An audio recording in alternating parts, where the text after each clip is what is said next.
Hello friends, good morning. ഒരാഴ്ചത്തെ അവധിക്ക് ശേഷം അങ്ങനെ മക്കളെല്ലാവരും സ്കൂളിൽ പോവാം. എന്നത്തെക്കാളും താമസിച്ചാണ് ഇന്ന് ഞാൻ ഉറക്കം എണീറ്റത്. നേരെ പോയി പല്ല് തേച്ച് മുഖം കഴുകി വന്ന് ചായ ഇടുക. ചേട്ടനും ഇന്ന് നേരത്തെ തന്നെ പോകണമെന്ന് പറഞ്ഞായിരുന്നു. രാവിലെ തന്നെ ആരോ വാതൊക്കെ വന്ന് ഹോൺ അടിക്കുന്നുണ്ട്. ആ ഹോണടി കേട്ട് എന്തായാലും മോന് ഉണരാൻ സാധ്യത കൂടുതലാണ്. രാവിലത്തെ തെളിച്ച കണ്ടപ്പോൾ വിചാരിച്ച് ഇന്ന് പെയ്യത്തില്ലെന്ന്. പക്ഷെ തകൃതിയായിട്ട് മഴ പെയ്തു തുടങ്ങിയിട്ടുണ്ട്. ഇനി നേരെ പോയിട്ട് കുഞ്ഞിയെ ഉണർത്തണം. എത്ര നേരം ചെല്ലി കിടന്ന് വിളിക്കണം.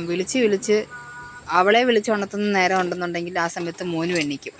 പിന്നെ എഴുന്നേറ്റ് കുറച്ച് ചിണുക്കവും കാര്യങ്ങളും കെട്ടിപ്പിടുത്തവും കുറച്ച് നേരം മടിയിലും ഒക്കെ കിടന്ന് സമാധാനിപ്പിച്ച് മോനും ഉറങ്ങുമ്പോഴേ അത് പറ്റത്തുള്ളൂ. അല്ലെന്നുണ്ടെങ്കിൽ അവൻ സമ്മതിക്കത്തില്ല. അന്നേരം അവൻ വഴക്കുണ്ടാക്കും.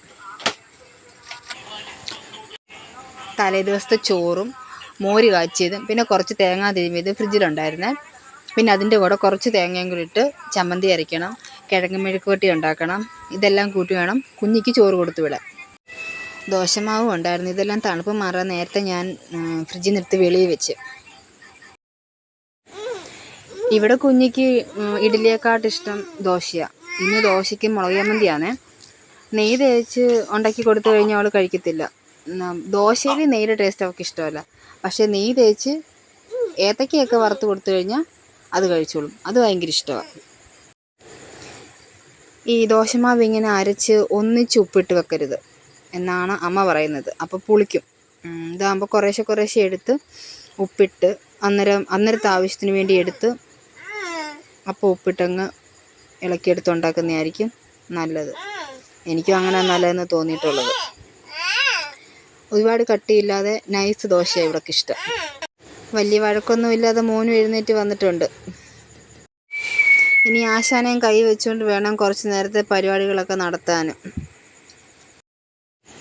ഇനി കുഞ്ഞിക്ക് കൊണ്ടുപോകാനുള്ളതെല്ലാം തട്ടത്തിലാക്കി മാറ്റി വെച്ച് കുഞ്ഞ് ഇനി റെഡിയാക്കാൻ പോവാ. എത്ര നേരം പുറകെ നടന്ന് പറഞ്ഞാലാണെന്നറിയാവോ ഇതൊന്ന് ചെയ്യുന്നത്.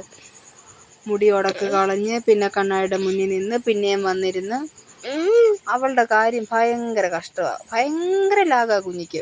അതിൻ്റെ ഇടയ്ക്ക് ശരുവമ്മ പളനി പോയായിരുന്നു. അവന് 2 കളിപ്പാട്ടവും കുഞ്ഞിക്ക് ക്ലിപ്പും ബുഷും ഒക്കെ കൊണ്ടുവന്ന് വീണ്ടും കണ്ണാടിയുടെ മുന്നിൽ പോയി നിൽക്കുക.